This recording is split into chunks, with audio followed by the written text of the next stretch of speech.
Isang malakas na kalabog ang pumunit sa ugong ng bagyo.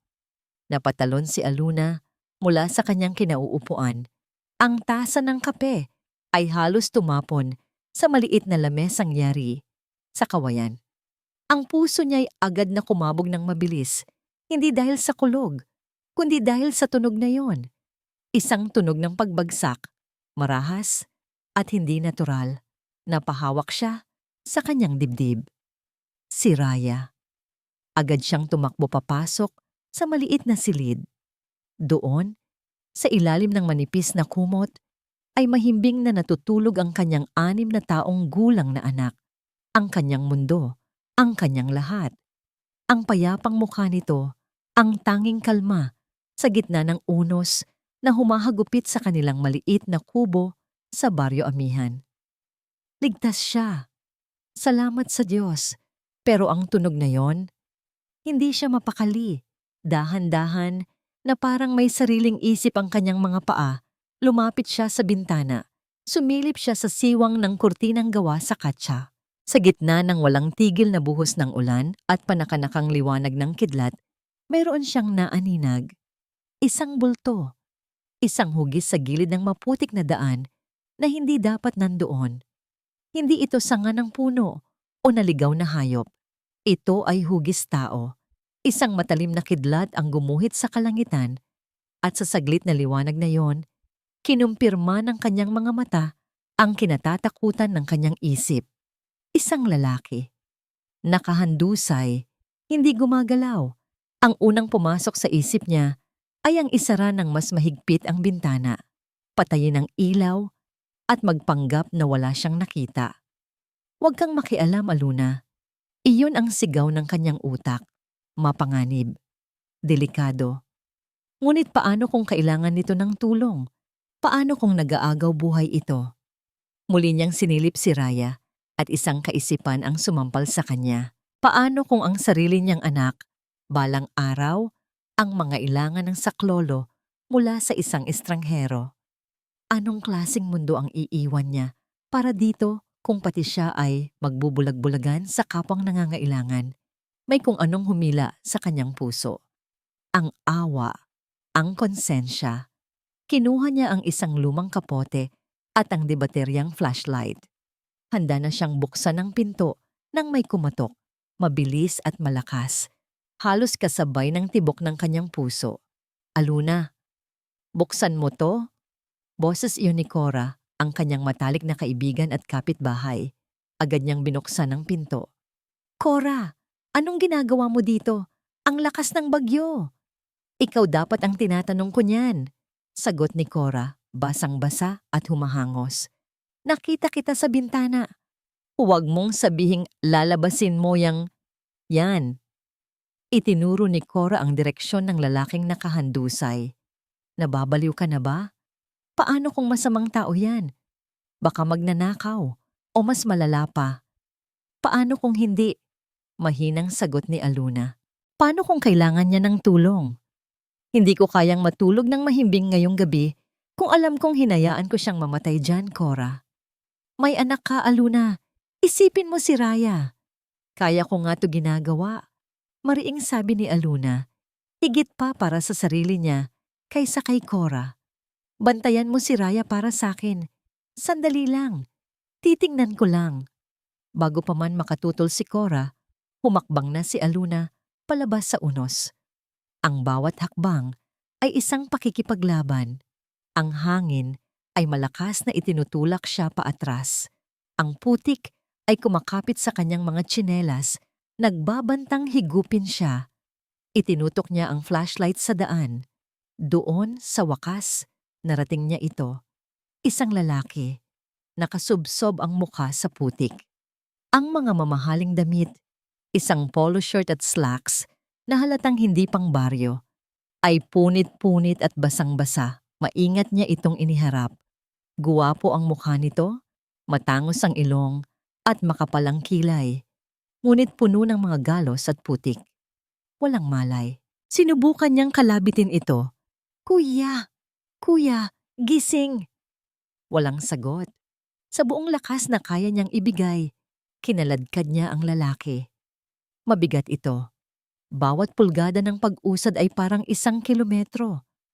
Ang pawis at tubig ulan ay nagahalo sa kanyang mukha. Pagdating sa pinto ng kubo, nandoon na si Cora, handang tumulong.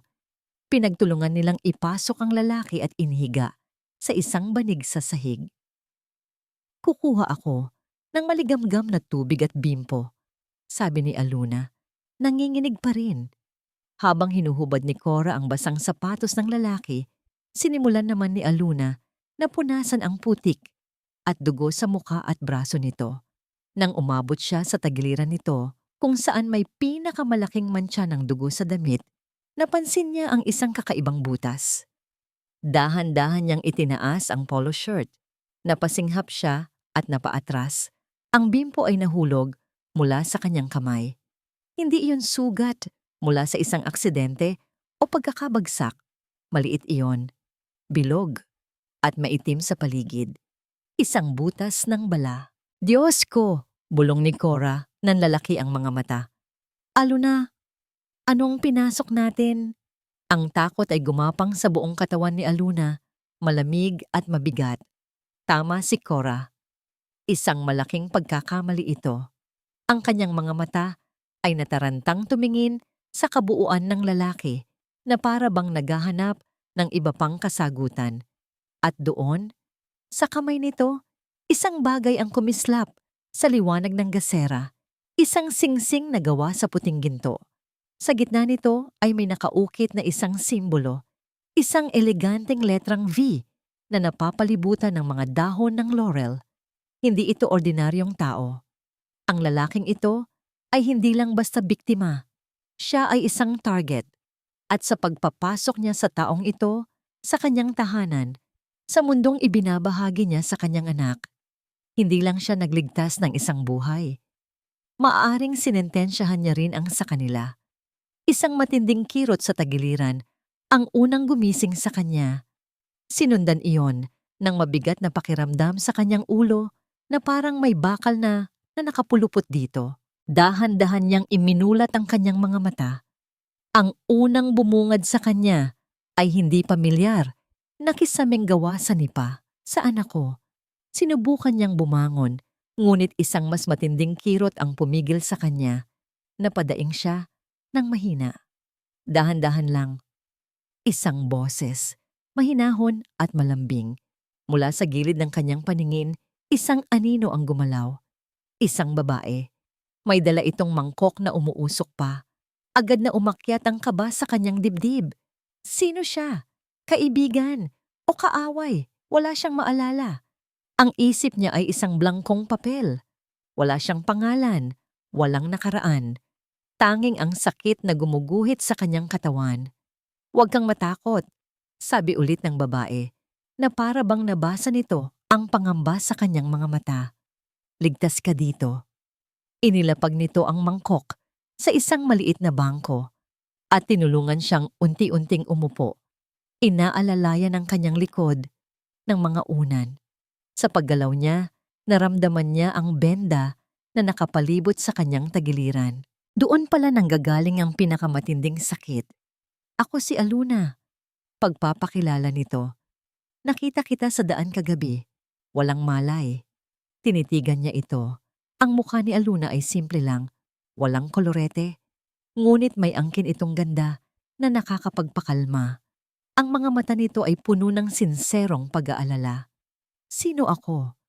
Iyon ang tanong na hirap lumabas sa kanyang mga labi. Isang bakas ng lungkot ang dumaan sa mukha ni Aluna. Hindi ko rin alam. Wala kang dalang kahit ano maliban sa suot mo. Kinuha nito ang mangkok. Kumain ka muna. Lugaw. Makakatulong to na palakasin ka. Isusubo na sana niya, ngunit nanginginig ang kanyang kamay. Walang salitang kinuha ni Aluna ang kutsara at dahan-dahan itong isinubo sa kanya na parang isang batang inaalagaan. May bahagi sa kanya na gustong tumanggi, isang bahagi na sumisigaw na huwag magtiwala. Ngunit ang pagod at sakit ay mas nanaig. At ang init ng lugaw na dumadaloy sa kanyang lalamunan ay nagdala ng kakaibang ginhawa. Habang pinapakain siya ni Aluna, Isang maliit na batang babae ang sumilip mula sa pintuan ng katabing silid. May hawak itong manika na gawa sa retaso. "Gising na siya, nanay?" tanong nito sa mahinang boses. "Oo, anak. Halik ka," tawag ni Aluna. Lumapit ang bata. Ang mga mata nito ay malaki at puno ng kuryosidad. "Ako po si Raya. May bubo ka po?" Itinuro nito ang benda sa kanyang tagiliran. Hindi niya alam kung bakit, pero sa tanong ng bata, isang maliit na ngiti ang sumilay sa kanyang mga labi sa unang pagkakataon. "Oo, may bubo ako. Hahalikan ko para gumaling," sabi ni Raya. At bago pa man siya makagalaw, lumapit ito at dinampian ng mabilis na halik ang kanyang noo. Sa simpleng gesto na yon, gumuho ang pader ng takot at pagdududa na itinatayo niya sa kanyang paligid. Dito, sa maliit na kubong ito, sa piling ng mag-inang ito, naramdaman niya ang isang bagay na matagal na niyang hindi nararamdaman o baka hindi pa niya nararamdaman kailanman: kapayapaan. Kinahapunan, isang bisita ang dumating, isa pang babae, ipinakilala ni Aluna bilang si Cora. "Kamusta na ang pasyente natin?" Masiglang bati ni Cora, ngunit may kakaiba sa mga tingin nito. Masyadong mapanuri. "Gideon," sabi niya. Iyon ang pangalang ibinigay sa kanya ni Aluna kanina. Pansamantala. "Gideon?" ulit ni Cora. "May naalala ka na ba? Kahit kaunti, kung sino ang gumawa niyan sa'yo?" Sunod-sunod ang tanong nito. Umiling lang siya. "Sayang naman," sabi ni Cora. Umupo ito sa gilid ng banig. "Alam mo, ang pamilya mo, sigurado akong nag-aalala na sila ng husto. Mayaman siguro ang pamilya mo, no? Kitang-kita sa singsing mo eh."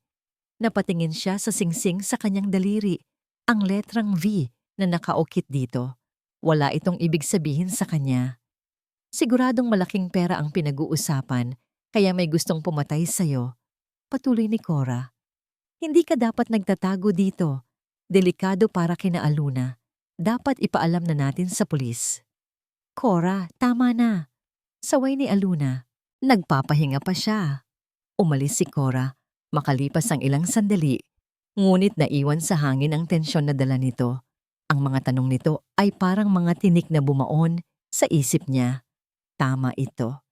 Inilalagay niya sa panganib ang mag-inang ito. Naiwan siyang mag-isa, nakatingin lang sa kisame. Mula sa labas, may narinig siyang tunog ng radyo. Nagbabalita.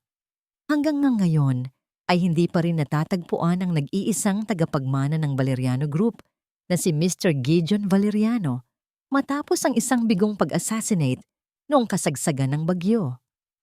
Valeriano. Ang pangalang iyon, Gideon Valeriano. Isang imahe ang sumabog sa kanyang isipan.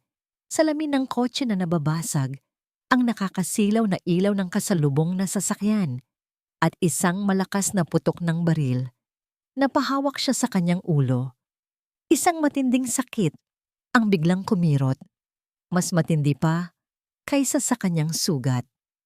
Ang pangalan ay totoo, ang panganib ay totoo, at ang babaeng tumutulong sa kanya, si Aluna, ay nasa gitna ng lahat ng ito.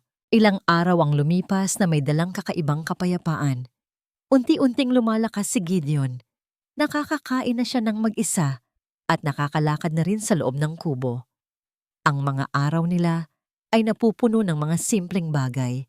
Ang pag-aalaga ni Aluna sa kanyang sugat, ang mga kwentuhan nila habang nagkakape, at ang nakakatuwang mga hirit ni Raya na laging nagpapangiti sa kanila.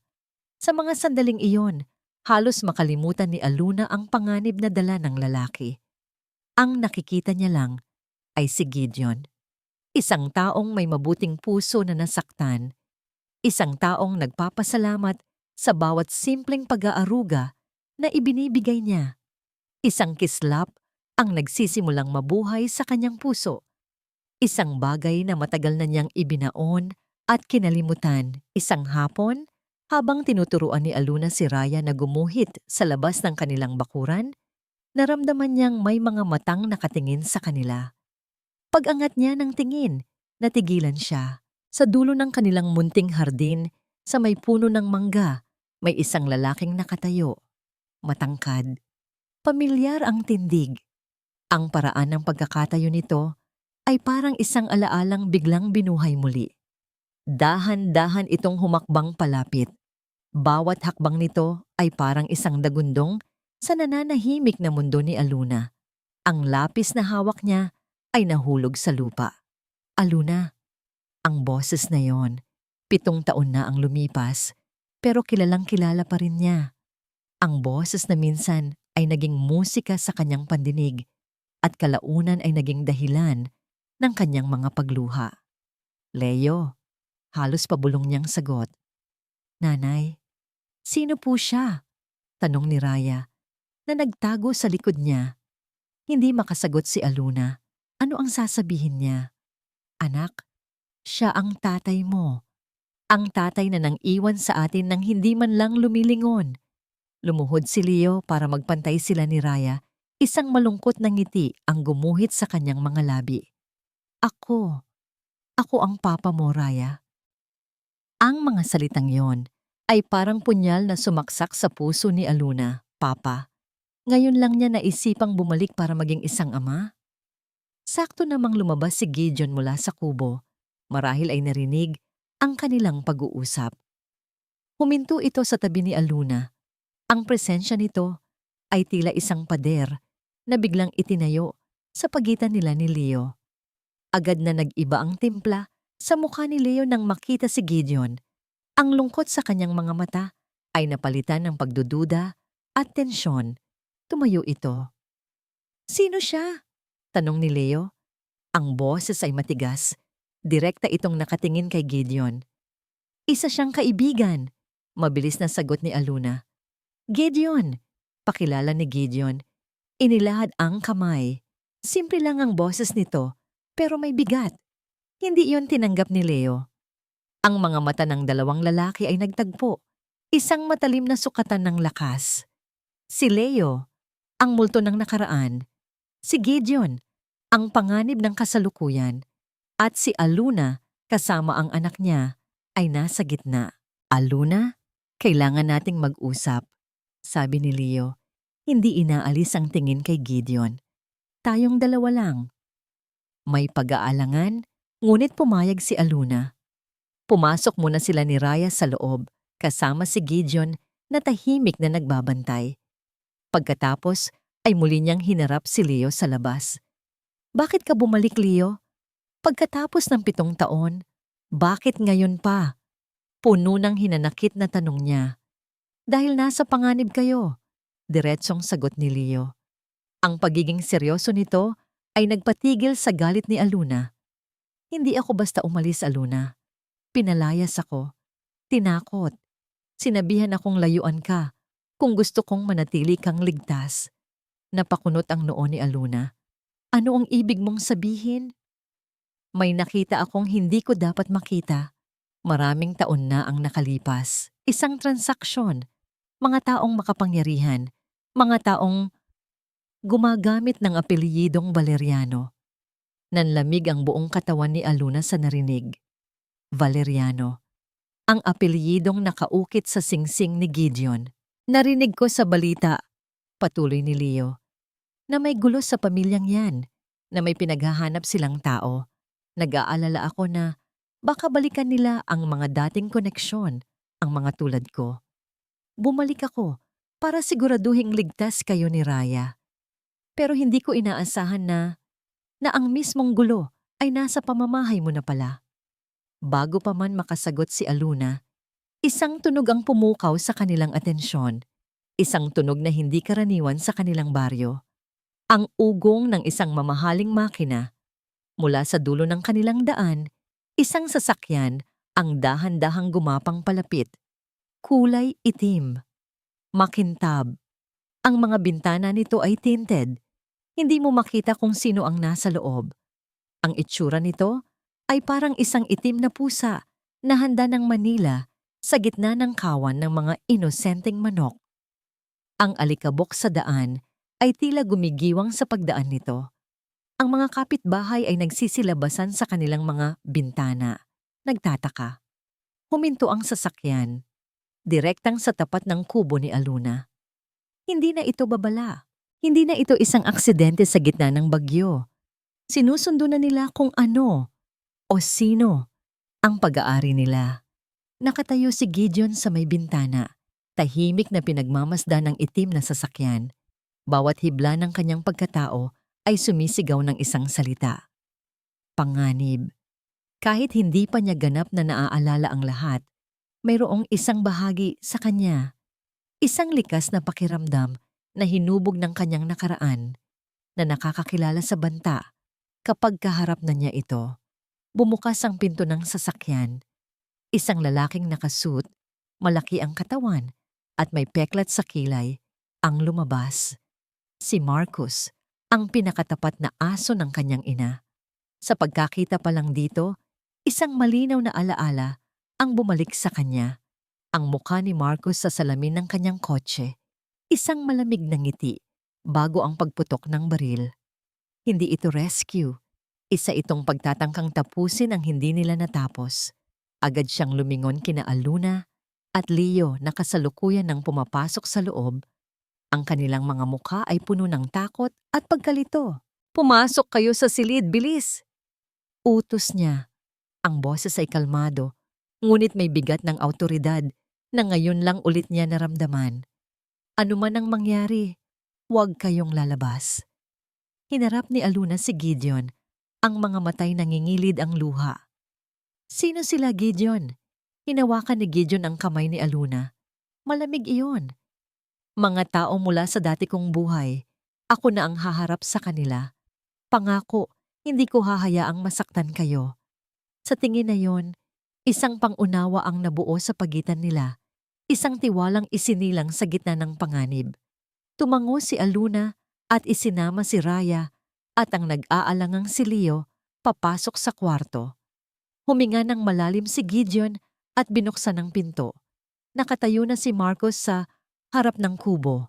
Ang itsura ay hindi nababagay sa simpleng paligid ng baryo amihan.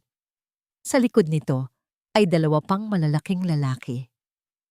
Sir Gideon, bati ni Marcos, ang boses ay puno ng huwad na paggalang. Nag-alala kami sa inyo. Pinapahanap kayo ni Ma'am Contessa. Ang pagbanggit sa pangalan ng kanyang ina ay nagpadala ng kuryente sa kanyang ugat. Contessa. Talaga? Sarkastikong sagot ni Gideon. Kaya pala ang huli kong natatandaan ay ang mukha mo bago ako barilin. Hindi natinag si Marcos. Isang kapuspalad na misunderstanding, sir. Ang mahalaga ay ligtas kayo. Halina kayo. Umuwi na tayo. Hindi ako sasama sa inyo. Maring sabi ni Gideon. Isang nangisi ang sumilay sa labi ni Marcos. Akala ko rin yan ang isasagot nyo. Itinaas nito ang isang kamay at isa sa mga tauhan nito ay naglabas ng isang itim na briefcase. Binuksan ito. Sa loob, nakasalansan ng mga bundle ng tig-1,000 piso, malamang milyon ang halaga. Ito, sabi ni Marcos, itinuturo ang pera. Ngunit ang mga mata ay nakatingin sa nakasaradong pinto ng kubo. Ay para sa babae. Bayad sa kanyang serbisyo at kabayaran sa kanyang pananahimik. Ibibigay namin ito sa kanya at sasama ka sa amin ng walang gulo. Kung hindi nito kailangang tapusin. Ang banta ay malinaw. Sa puntong yon, bumukas ang pinto at lumabas si Aluna. Nanginginig. Ngunit ang kanyang mga mata ay nag-aapoy sa galit. Hindi ko kailangan ng pera ninyo, matatag na sabi ni Aluna. Tumingin si Marcos kay Aluna mula ulo hanggang paa na para bang isa lang itong insekto. Lahat ng tao ay may presyo, miss. Sabihin mo lang kung magkano, baka kulang pa yan. Ang kabaitan ay walang presyo, sagot ni Aluna. At lalong hindi nabibili ang katahimikan, umalis na kayo. Napanganga si Gideon sa tapang ni Aluna. Sa mundo na kanyang kinalakihan, lahat ay may katumbas na halaga. Pera ang nagpapatakbo sa lahat. Ngunit ang babaeng ito, na halatang walang-wala sa buhay, ay buong tapang na tinatanggihan Ang halagang maaaring magbago ng kanyang buhay magpakailanman para lang ipagtanggol siya. Nawala ang nangiti sa mukha ni Marcos. Kung yan ang gusto mo, suminyas ito. Sa isang iglap, isa sa mga tauhan nito ay kumuha ng 1 galon ng gasolina mula sa sasakyan at walang pasabing ibinuhos ito sa maliit na kulungan ng manok ni Aluna sa gilid ng bahay. Huwag! Sigaw ni Aluna. Susugod sana, ngunit pinigilan siya ni Gideon. Itinapon ni Marcos ang nakasinding sigarilyo. Agad na nagliyab ang kulungan. Ang putak ng mga manok ay napalitan ng nakakakilabot na tunog ng kamatayan. Ang apoy ay sumasayaw sa dilim na dala ng papalubog na araw. Isang matingkad na kulay kahel na sumisimbolo sa kanilang babala. Ito pa lang ang simula, malamig na sabi ni Marcos. Sa susunod, baka hindi na kulungan ng manok ang masunog. Mag-isip-isip ka, Sir Gideon. Hanggang kailan mo idadamay ang mga inosenteng tao sa gulo mo? Sumakay sila sa sasakyan at umalis.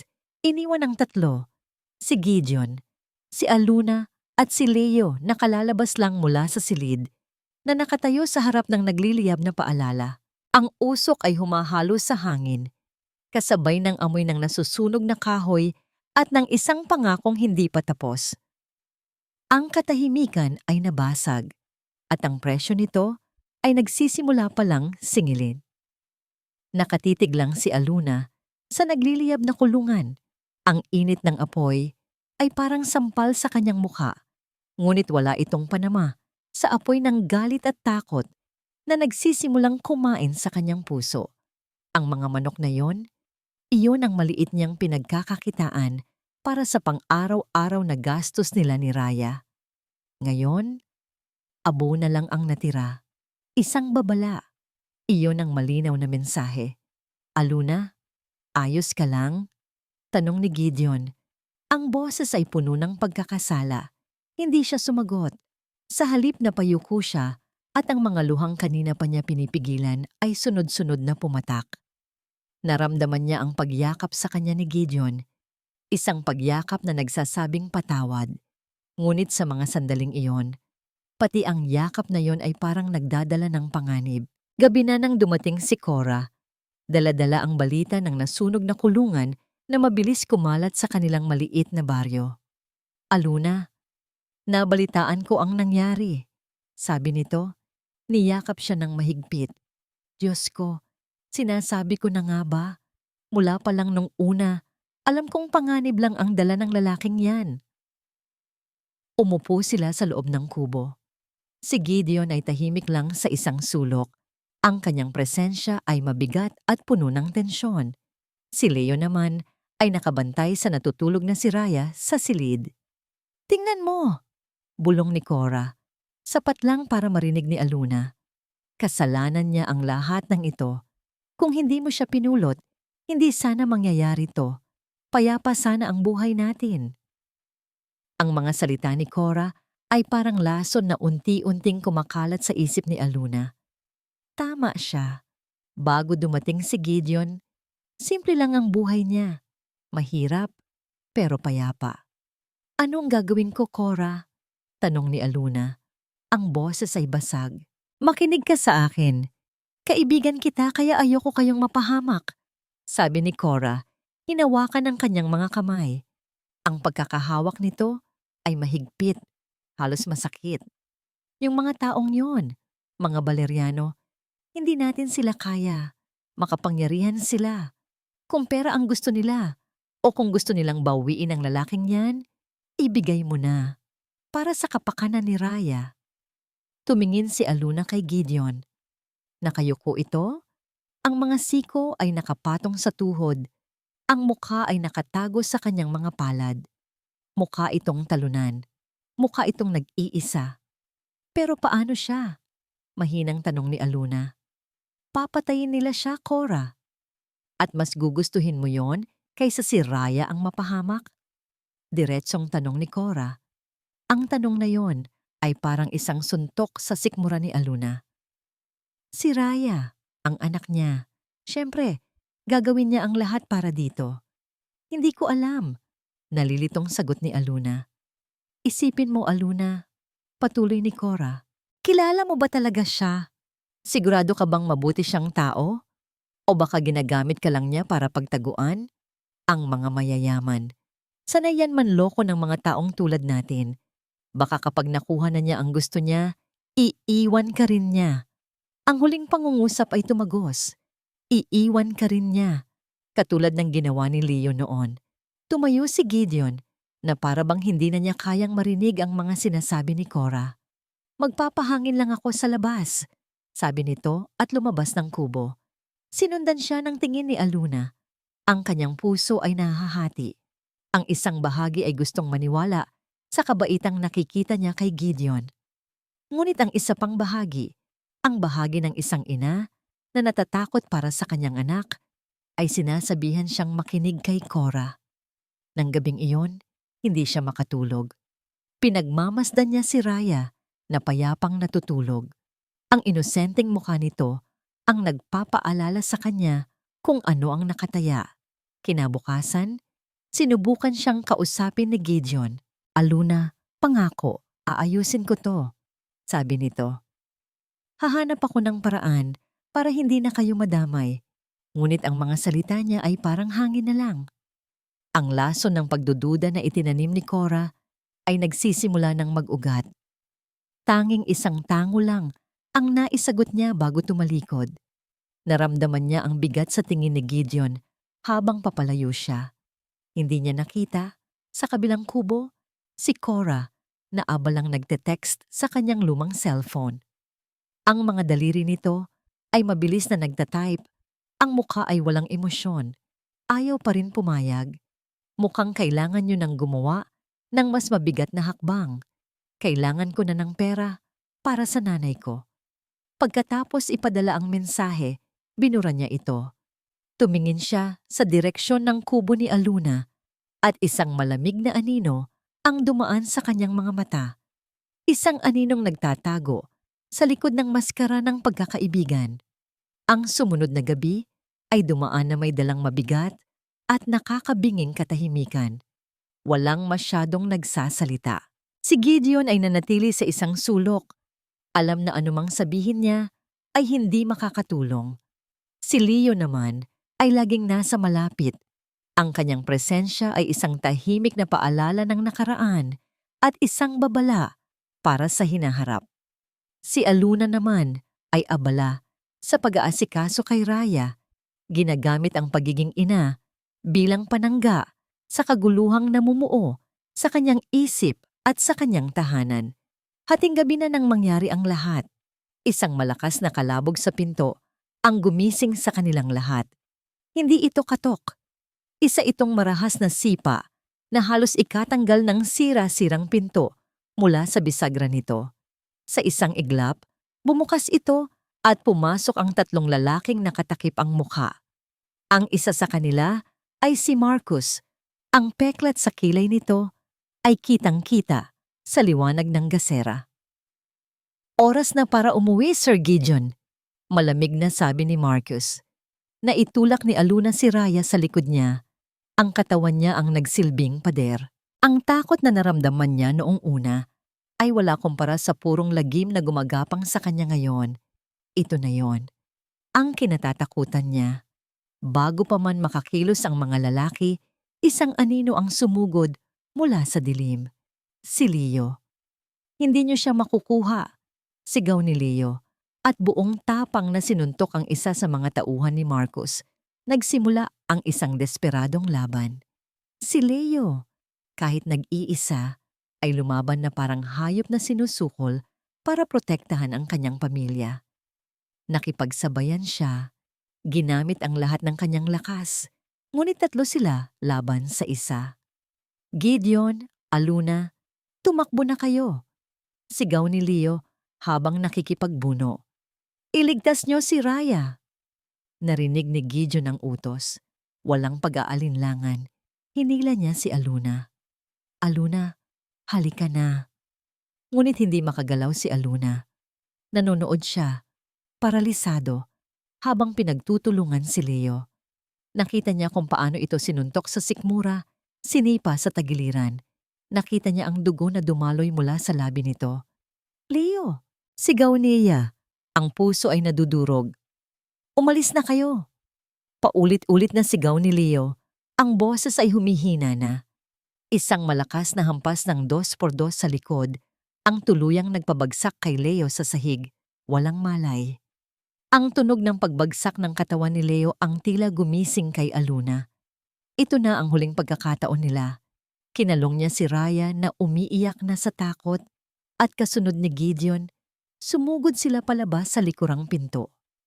Tumakbo sila nang walang lingon-likod, papasok sa kadiliman ng kakahuyan sa likod ng kanilang kubo.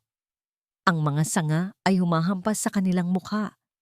Ang mga tinik ay kumakapit sa kanilang damit. Ang tanging naririnig nila ay ang kabog ng kanilang dibdib, ang hikbi ni Raya at ang mga sigaw ng mga humahabol sa kanila. Doon sila. Malapit na sila. Masyadong malapit.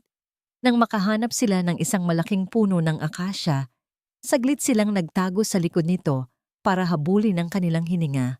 Dito may kaunting siwang sa mga dahon kung saan tanaw pa rin ang kanilang kubo. Sumilip si Aluna. Nakita niya ang mga lalaki na lumalabas mula sa kanyang tahanan, mukhang bigo.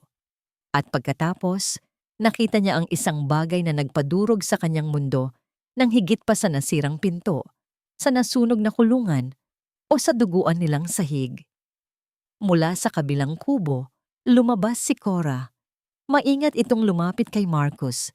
May iniabot si Marcus dito, isang makapal na supot. Hindi pera, mukha itong alahas o kung anong mahalagang bagay.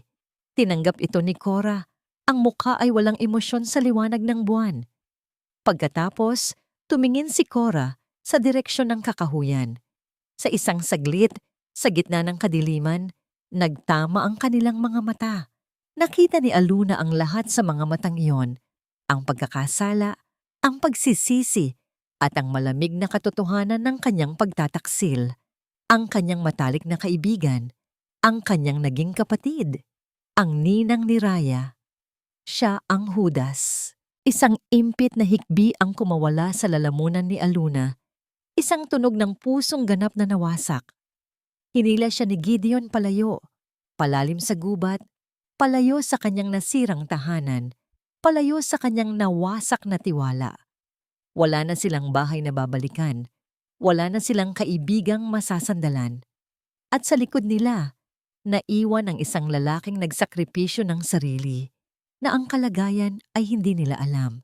Sila'y mga pugante na ngayon, tumatakbo sa gabi, dala-dala ang bigat ng isang katotohanang mas masakit pa sa anumang sugat. Ang pinakamatinding panganib ay hindi nagmumula sa halatang kaaway, kundi sa taong pinagkakatiwalaan mo ng lubusan. Patuloy silang tumakbo.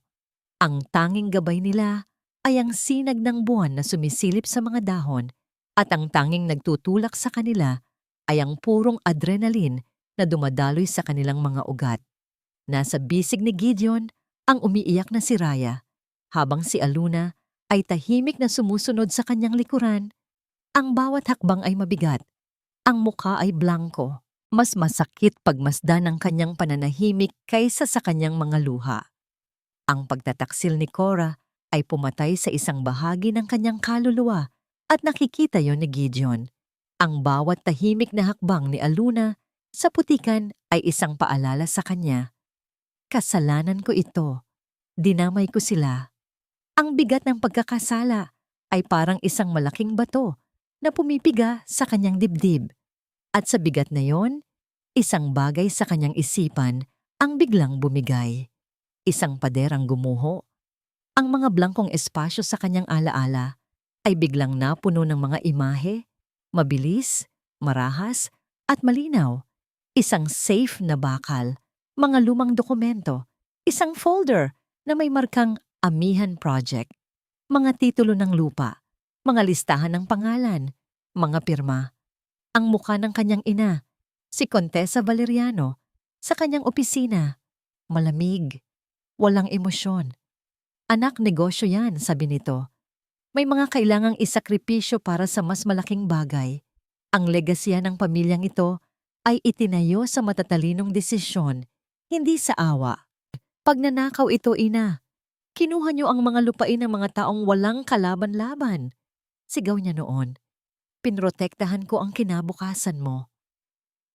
Ang huling pag-uusap nila.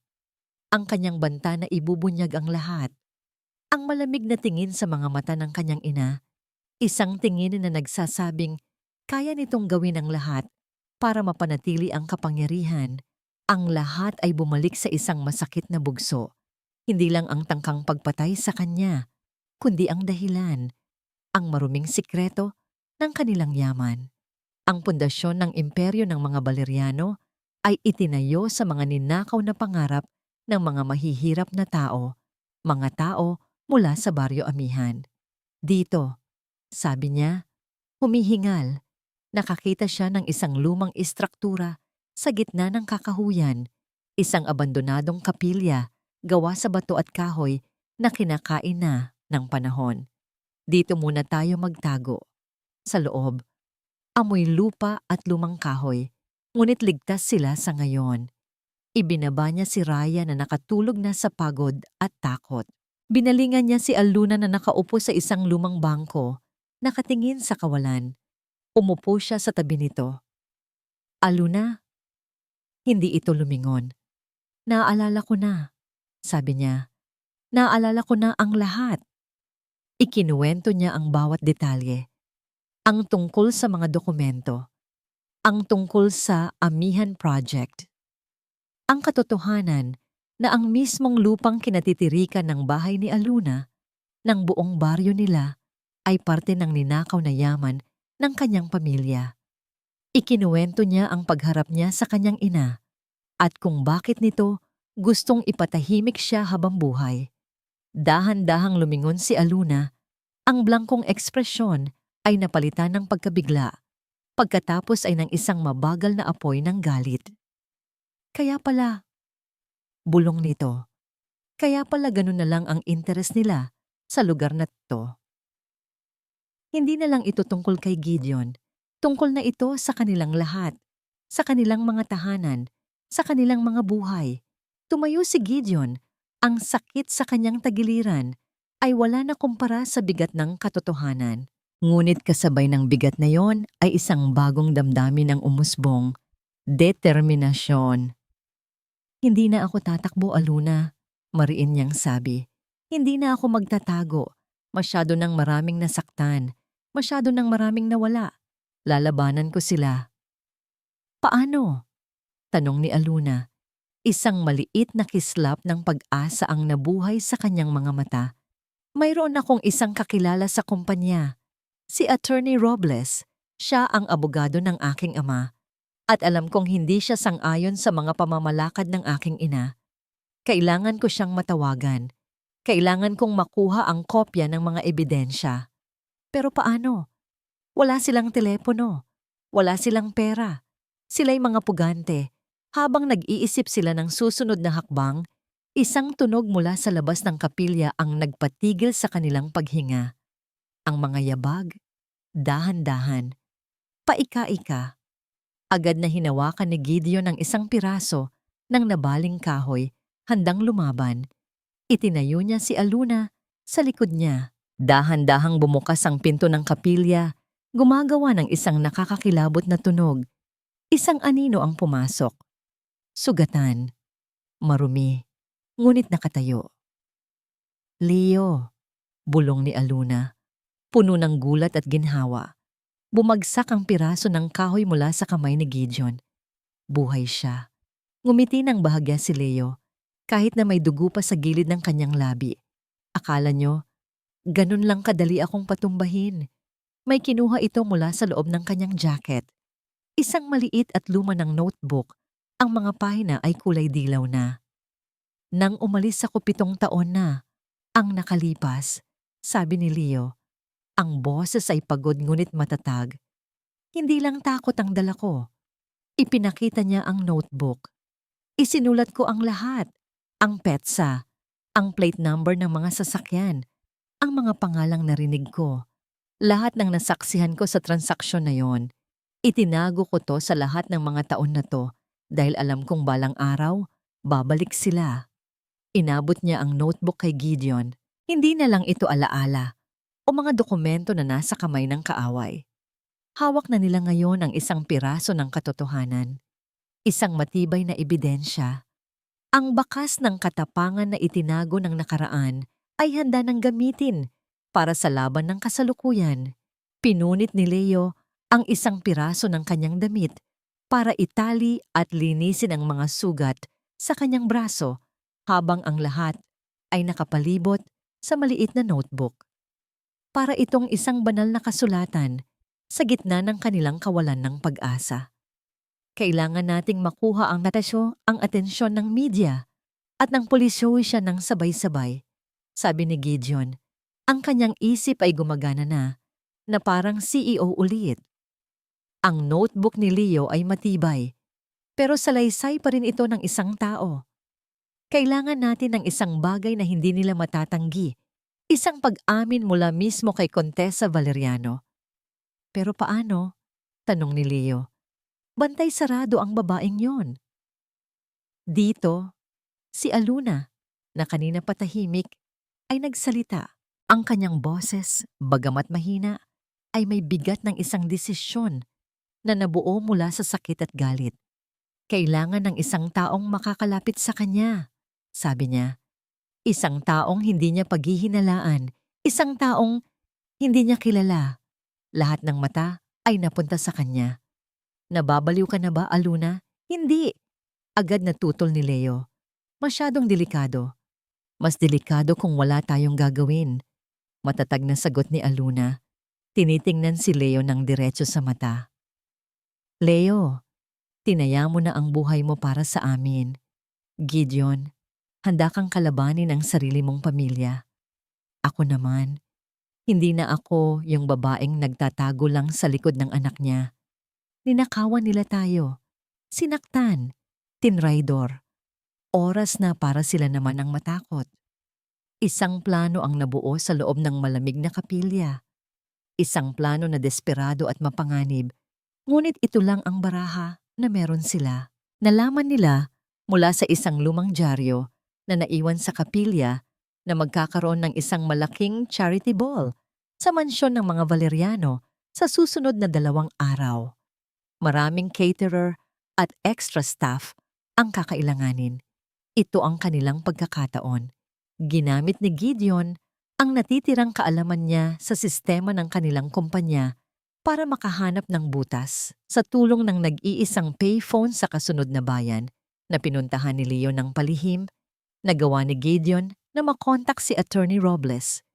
Kahit nag-aalangan noong una, pumayag ang matandang abogado na tumulong nang marinig ang lahat, lalo na nang mabanggit ang notebook ni Leo. Si Attorney Robles ang gumawa ng paraan para mailagay ang pangalan ni Aluna gamit ang isang pekeng pagkakakilanlan sa listahan ng mga extra server mula sa isang catering agency. Ang araw ng charity ball ay dumating sa isang maliit na motel kung saan sila pansamantalang tinulungan ni Attorney Robles. Hinarap ni Aluna ang kanyang sarili sa salamin. Wala na ang simpleng babae ng baryo amihan. Ang nakatayo doon ay isang babaeng nakasuot ng itim at puting uniforme ng waiter. Ang buhok ay maayos na nakatali at ang mukha ay may manipis na makeup para itago ang pagod at takot. Sa kanyang tenga ay may maliit na earpiece at sa kanyang bulsa ay isang recording device na kasing laki lang ng isang butones. Naririnig mo ba ako? Tanong ni Gideon mula sa van na nakaparada ilang kanto mula sa mansyon. Kasama niya si Leo, nakatutok sa isang laptop na may tracking device at frequency monitor. Malinaw, sagot ni Aluna. Ang puso niya ay dumadagundong na parang tambol. Tandaan mo, Aluna, sabi ni Leo sa kabilang linya. Ang target ay ang opisina sa 2nd palapag. Ilagay mo ang device sa ilalim ng kanyang lamesa. Kapag nagawa mo na, umalis ka na agad. Huwag kang mag-alala. Nakabantay kami. Huminga siya ng malalim Handa na ako. Ang pagpasok sa mansyon ng mga Valeriano ay parang pagpasok sa ibang mundo. Ang lahat ay kumikinang, mga chandelier, alahas, at mga peking ngiti ng mga mayayaman. Dala-dala ang isang tray ng mga baso ng champagne na gawa ni Aluna na iwasan ang mga bisita at ang mga security guard. Ang kanyang puso ay nasa kanyang lalamunan sa bawat hakbang. Nakita niya si Contessa Valeriano sa gitna ng bulwagan. Nakasuot ito ng isang pulang gown, eleganteng at nakakatakot, na parang isang reyna na nagmamasid sa kanyang kaharian. Naghintay siya ng tamang tiyempo. Nang magsimula ang isang talumpati at lahat ng atensyon ay nasa entablado, dahan-dahan siyang tumalikod at umakyat sa malawak na hagdanan. Ang pasilyo sa ikalawang palapag ay tahimik at madilim. Bawat bukas ng pinto sa ibaba ay nagpapatindig ng kanyang balahibo. Natagpuan niya ang pinto na may nakaukit na si Valeriano. Hindi ito nakalock. Pumasok siya. Ang opisina ay marangya at malamig. Amoy, mamahaling pabango at kapangyarihan. Mabilis niyang tinungo ang malaking lamesang gawa sa mahogany. Okay ka lang, Aluna? Anong nangyayari? Tanong ni Gideon sa earpiece. Nasa loob na ako. Pabulong niyang sagot. Yumuko siya at maingat na idinikit ang maliit na device sa ilalim ng lamesa. Ang pagdidikit nito ay parang isang deklarasyon ng giyera. Tagumpay. Ngayon, kailangan na lang niyang makaalis. Dahan-dahan siyang tumayo. Handa na siyang humakbang palabas ng click! Ang tunog ng pagpihit ng doorknob. Natigilan si Aluna. Nanigas ang kanyang katawan. Walang ibang daanan palabas. Dahan-dahang bumukas ang pinto. Sa ilalim ng marangyang ilaw ng pasilyo, nakatayo si Contessa Valeriano. Ang mga mata nito, matalas at mapanuri, ay nakatitig ng diretso sa kanya. Hindi ito galit. Hindi ito nagulat. Isang malamig na ngiti ang sumilay sa mga labi ng matandang babae. Mukhang may naligaw na daga sa aking lungga, sabi ni Contessa. Ang boses ay kalmado, ngunit puno ng lason. At sa tingin ko, alam ko na kung sino ang nagpadala sa'yo. Aluna, magsalita ka. Anong nangyayari? Iyon ang sigaw ni Gideon sa mikropono. Ang kanyang mga daliri ay nanginginig. Habang nakahawak sa radyo, sa earpiece, ang tanging naririnig niya ay katahimikan. Isang nakakabinging katahimikan na mas malakas pa sa anumang sigaw. Pagkatapos, isang boses, malamig, pamilyar. Ang boses na bumabagabag sa kanyang mga panaginip. Hello, anak, sabi ni Contessa Valeriano. Malinaw na kinuha nito ang earpiece mula kay Aluna. Nagustuhan mo ba ang sorpresa ko? Parang binuhusan ng nagyayalong tubig si Gideon. Alam niya. Paano niya nalaman? Nasaan si Aluna? Mariing tanong ni Gideon. Ang daga? Nandito lang siya. Ligtas. Sa ngayon, sagot ni Contessa. Inaasahan ko na ang pagtataksil ng abogadong yan. Masyadong sentimental ang matandang Robles. Ngunit hindi ko inaasahan na gagamit ka ng isang hamak na taga-baryo para gawin ang marumi mong trabaho. Nakakadismaya, Gideon. Huwag mo siyang sasaktan, sigaw ni Gideon. Iyon ay nakadepende sa'yo. Kalmadong sagot ng kanyang ina. Pumunta ka dito, mag-isa. Kung may makita akong pulis o kahit sinong kasama mo, hindi na muling makikita ng anak niya ang kanyang ina. Click! Pinatay nito ang linya. Patibong yan! Agad na sabi ni Leo. Ang mukha ay puno ng pag-aalala. Huwag kang pupunta, Gideon. Wala akong pagpipilian, sagot ni Gideon. Ang kanyang mga mata ay nakatitig sa mansyon sa malayo. Hinubad niya ang kanyang jacket. Kailangan kong iligtas si Aluna. Utang ko to sa kanya. Sasama ako? Hindi. Sinabi niyang mag-isa. Bantayan mo si Raya at hawakan mo to. Inabot ni Gideon ang isang maliit na cellphone na ibinigay ni Attorney Robles. Ang recording device sa opisina ay naka-activate pa rin. Ano man ang mangyari, ano man ang marinig mo, huwag kang gagawa ng kahit ano hanggat hindi ko sinasabi. Tumawag ka lang sa pulis kapag narinig mo ang signal. Ang signal ay ang legasiya. Nagkatinginan sila ni Leo, dalawang lalaking nagmula sa magkaibang mundo na pinag-isa ng iisang layunin, ang protektahan ang babaeng nagbago sa kanilang buhay. Tumango si Leo. Naglakad si Gideon papunta sa mansyon, bawat hakbang ay isang suntok sa kanyang sikmura.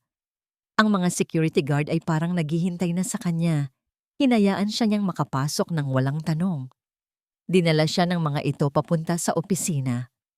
Pagpasok niya, nakita niya si Aluna na nakatayo sa isang sulok, binabantayan ni Marcus. Ang mukha ni Aluna ay takot na takot, ngunit nang magtama ang kanilang mga mata, nakita ni Gideon ang isang kislap ng tapang. Nakatayo naman ang kanyang ina sa likod ng lamesa. Isang baso ng brandy ang hawak. Sa wakas, sabi ni Contessa, ang aking suwail na anak ay nagbalik. Pakawalan mo na siya, ina. Ako ang kailangan mo, hindi siya, diretsong sabi ni Gideon. Tumawa ng mahina si Contessa. Simple ka pa ring mag-isip, Gideon. Akala mo ba ganun lang kadali? Akala mo ba papayag akong sirain mo ang lahat ng pinaghirapan ko para sa'yo? Hindi para sa akin ang ginawa mo, matigas na sagot ni Gideon. Para sa sarili mo, sa pangalan mo, sa kapangyarihan mo. Dahan-dahang lumapit si Contessa. Ang kanyang mga mata ay puno ng isang damdamin na ngayon lang nakita ni Gideon. Isang nakakatakot na halo ng pagmamahal at pagkasuklam. Oo, para sa kapangyarihan ko, isang kapangyarihan na balang araw ay mapapasa iyo rin sana. Sigaw nito. Pero pinili mo ang babaeng ito.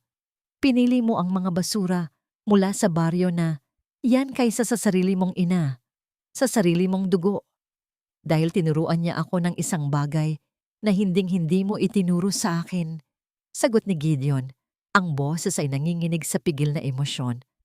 Ang halaga ng pagiging isang tao. Ang mga salitang iyon ay parang sumampal kay Contessa.